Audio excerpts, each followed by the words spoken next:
Example number 26 दिया गया, x Y तल में सभी मात्रक सदिश लिखिए। तो मान लिया, माना एक्स वाई तल पर सदिश आर बराबर दिया गया एक्स आई प्लस वाई जे। एक्स वाई तल में एक मात्रक सदिश है, एक्स वाई तल में एक मात्रक सदिश है। तो यदि हम यहाँ पे एक्स वाई तल लें तो इस तरह से बन जाएगा। तो यहाँ पे मान लिया कि कोई बिंदु P है, मूल बिंदु के सापेक्ष O के सापेक्ष OP का सदिश वेक्टर R दिया गया है, OP का सदिश वेक्टर R दिया गया है। और OP बराबर यहाँ पे आ जाएगा एक्स आई कैप प्लस वाई जे कैप।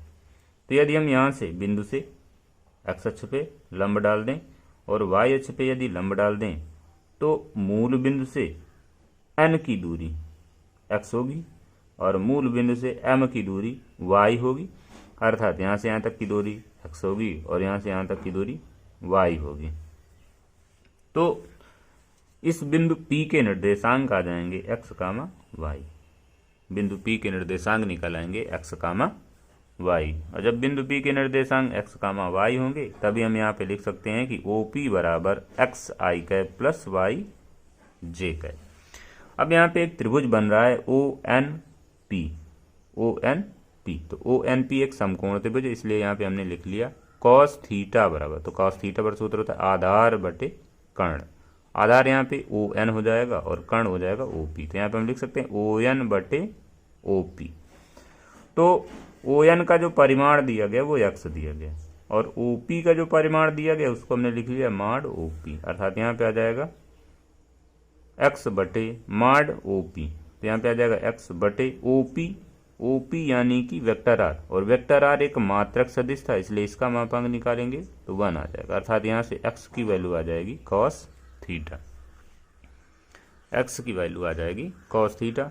इसी तरह से इसी त्रिभुज में हम साइन थीटा का मान निकाल लें तो साइन थीटा बराबर आ जाएगा लंब बटे कर्ण। अर्थात आ जाएगा PN बटे OP। तो PN का मान y और OP का मापांक निकालें तो 1 आ जाएगा। अर्थात यहाँ से आ जाएगा y बराबर साइन थीटा। और हमने बताया था कि जो OP है वही R है, इसलिए R बराबर आ जाएगा OP। तो यहाँ से हम R का मान रख दें तो R बराबर ये दिया गया था एक्स आई कैप प्लस वाई जे कैप। अर्थात यहाँ पे हम एक्स वाई के मान रख दें तो आ जाएगा वेक्टर R बराबर कॉस थीटा आई कैप प्लस साइन थीटा जे कैप। तो जैसे जैसे यहाँ पे थीटा का मान बढ़ेगा, जैसे जैसे यहाँ पे थीटा का मान 0 less than equal theta less than equal 2 पाई। तो जैसे जैसे थीटा का मान बढ़ेगा यहाँ पे 0 से 2 पाई की ओर अग्रसर होगा। तो ये जो बिंदु P है एक वृत्तीय पथ पर गति करेगा, वृत्तीय पथ पर गति करेगा इस तरह से जी। जैसे जैसे थीटा का मान बढ़ता जाएगा वैसे वैसे जो है एक वृत्त का निरूपण करेगा। अर्थात जो एक्स वाई तल के सभी मात्रक सदिश हैं उन सभी मात्रक सदिशों को मिलाने से एक वृत्त निर्मित होता है। अर्थात वेक्टर R बराबर cos theta dot I sine theta dot I plus sine theta J cap, ये जो है एक वृत्त को निरूपित करेगा। तो प्रश्न नंबर 27 दिया गया, यदि बिंदु ABCD के स्थित सदिश क्रमशः I plus J plus K 2I plus 5J, 3I plus 2J minus 3K और I minus 6J minus K हैं तो सरल रेखाओं AB और CD के बीच का कोण ज्ञात कीजिए। निगमन कीजिए कि AB और CD संरेख हैं। यदि दोनों के बीच का कोण 0 अंश या 0 अंश या 180 अंश निकलेगा तो सिद्ध हो जाएगा कि दोनों रेखाएं संरेख हैं।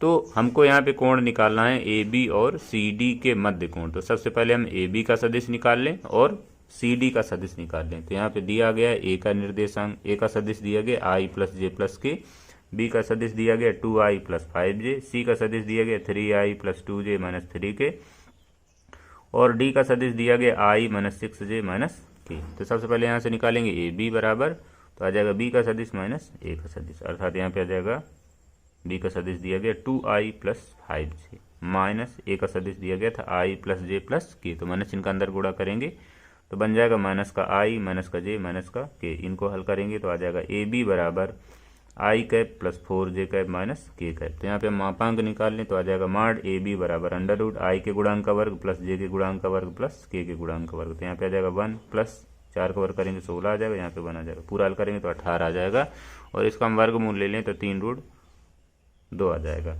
इसी तरह से हम सी डी का मान निकाल ले तो सी डी बराबर आ जाएगा डी का सदिश माइनस सी का सदिश। तो डी दिया गया था यहाँ पे आई माइनस 6j माइनस के, तो यहाँ पे लिख लें आई माइनस 6j माइनस के माइनस सी में दिया गया है माइनस का 3i माइनस का 2j प्लस का 3k। तो जब इसको हम हल करेंगे तो माइनस का 2i माइनस का 8j प्लस का 2k आ जाएगा, अर्थात आ जाएगा सी डी बराबर अंडर रूट आई के गुणांक का वर्ग प्लस जे के गुणांक का वर्ग प्लस के गुणांक का वर्ग, अर्थात यहाँ पे इतना आ जाएगा। आई के गुणांक का वर्ग करेंगे तो आ जाएगा 4, जे के गुणांक का वर्ग करेंगे तो 64 और के गुणांक का वर्ग करेंगे तो 4 आ जाएगा, अर्थात पूरे को वर्ग करेंगे तो 72 आ जाएगा, अर्थात आ जाएगा 6√2। अब यहाँ पे हम मान लें कि यदि ए बी और सी डी के मध्य कोण थीटा है तो सूत्र हो जाएगा कॉस थीटा बराबर vector A B dot vector C D बटे वेक्टर ए बी का मापांक डॉट वेक्टर सी डी का मापांक। तो यहाँ पे आ जाएगा कॉस थीटा बराबर ए बी का मान रखेंगे तो आई प्लस 4j माइनस के डॉट सी डी का मान रखेंगे तो माइनस का 2i माइनस का 8j प्लस का 2k अपान ए बी का मापांक निकला था 3√2 और सी डी का मापांक निकला था 6√2। तो ऊपर हम गुणा करेंगे इसका इसके साथ आई वाले के साथ तो माइनस का 2 आ जाएगा, जे वाले का जे के साथ तो 8 चौको 32 माइनस का हो गया, और के वाले का के साथ करेंगे तो माइनस का 2 हो जाएगा। इसका हम गुणा करेंगे तो 6 तिरक 18 और √2 का √2 के साथ गुणा करेंगे तो 2 आ जाएगा, अर्थात आ जाएगा कॉस थीटा बराबर ऊपर वाले को हल करेंगे तो माइनस का 36 आ जाएगा, नीचे वाले को हल करेंगे तो 36 आ जाएगा। तो ये यहाँ से कट जाएगा, अर्थात आ जाएगा कॉस थीटा बराबर माइनस का 1। यह cos 180 का मान होता है, इसलिए यहाँ पे हम लिख सकते हैं cos पाई। तो यहाँ से आ जाएगा थीटा बराबर पाई। तो इसलिए हम यहाँ पे लिख सकते हैं कि ए बी और सी डी संरेख हैं।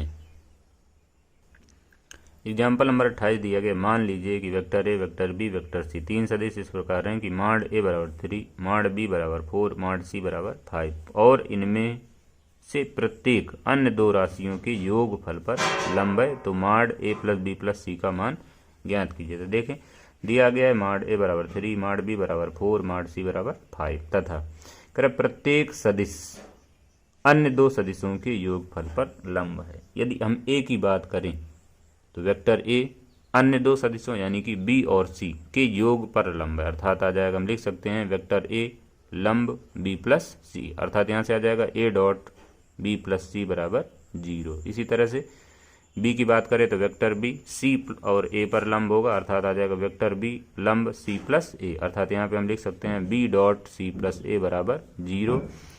और वेक्टर सी अन्य दो सदिशों पर लंब है यानी कि वेक्टर सी लंब ए प्लस बी, अर्थात यहाँ पे आ जाएगा C dot A plus B बराबर 0।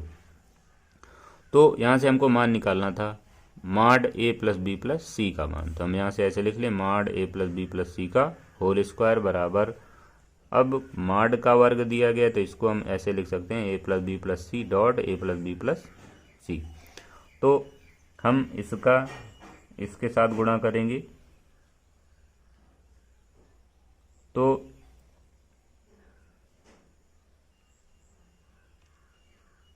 यहाँ पे आ जाएगा ए डॉट ए, जब हम इसका इसके साथ गुणा करेंगे तो प्राप्त हो जाएगा ए डॉट ए।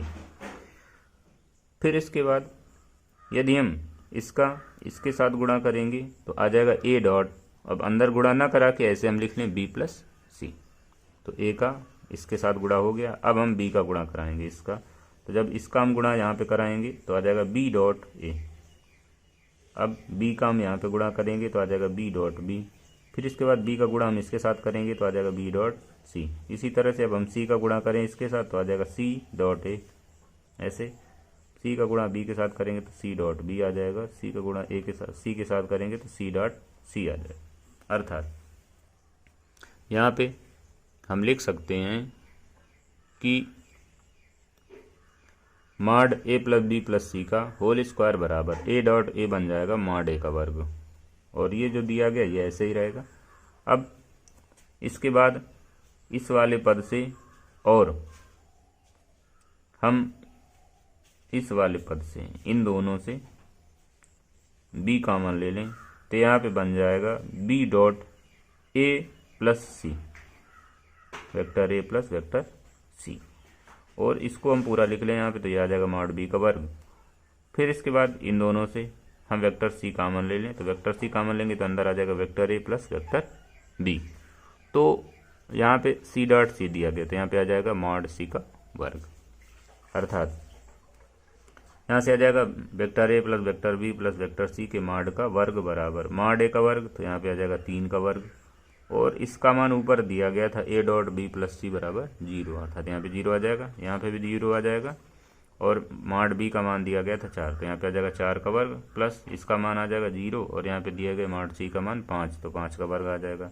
अब 3 का वर्ग करेंगे 9 आ जाएगा, 4 का वर्ग करेंगे 16 आ जाएगा, 5 का वर्ग करेंगे तो 25 आ जाएगा। सबको जोड़ेंगे तो यहाँ पे 50 मिल जाएगा, अर्थात यहाँ से प्राप्त हुआ mod a plus B plus C का होल स्क्वायर बराबर 50, अर्थात आ जाएगा mod a plus B plus C बराबर अंडर रूट 50। तो अंडर 50 का वर्गमूल निकालेंगे तो आ जाएगा 5 रूट 2।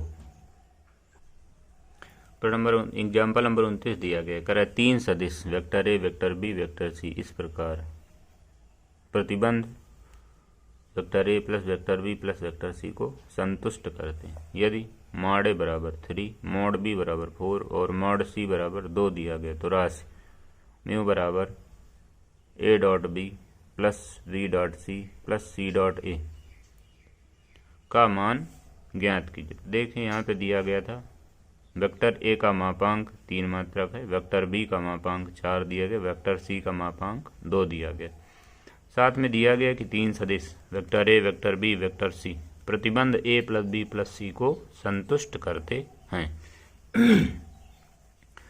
इसलिए हमने यहाँ पे लिख लिया vector a plus vector b plus vector c dot vector a plus vector b plus vector c बराबर यहाँ पे 0 आ जाएगा। अब हम यहाँ पे गुणा करेंगे तो सबसे पहले हम यहाँ पे इसका इसके साथ गुणा करा दें तो आ जाएगा a डॉट a, इसका इसके साथ गुणा करेंगे तो आ जाएगा a डॉट b, इसके साथ गुणा करेंगे तो आ जाएगा a डॉट c। फिर इसके बाद b का गुणा करा दें तो b का a के साथ तो b डॉट a आ जाएगा, b का b के साथ b डॉट b आ जाएगा, b का c के साथ b डॉट c आ जाएगा। फिर इसके बाद c का गुणा करा दें c डॉट a आ जाएगा, c का b के साथ c डॉट b आ जाएगा, और c का c के साथ कराएंगे तो c डॉट c आ जाएगा। यहाँ पे a डॉट a हो गया मॉड a का वर्ग, इसको ऐसे लिख लेंगे, ये सी डॉट ए दी इसको कर लें सी डॉट ए, इसको लिख लें ए डॉट बी, और यहाँ पे बी डॉट बी दिया गया तो मॉड बी का वर्ग लिख लें। ये बी डॉट सी दिया गया, इसको ऐसे रहने दें, इसको भी ऐसे रहने दें। ये दिया गया सी डॉट बी तो यहाँ पे बी डॉट सी आ जाएगा, और ये आ जाएगा सी डॉट सी अर्थात मॉड सी का वर्ग। मॉड ए का मान 3 दिया गया अर्थात यहाँ पे आ जाएगा 3 का वर्ग। ए डॉट बी दिया गया ये, और ए डॉट बी ये दिया गया, दोनों जुड़ गए तो आ जाएगा 2 ए डॉट बी।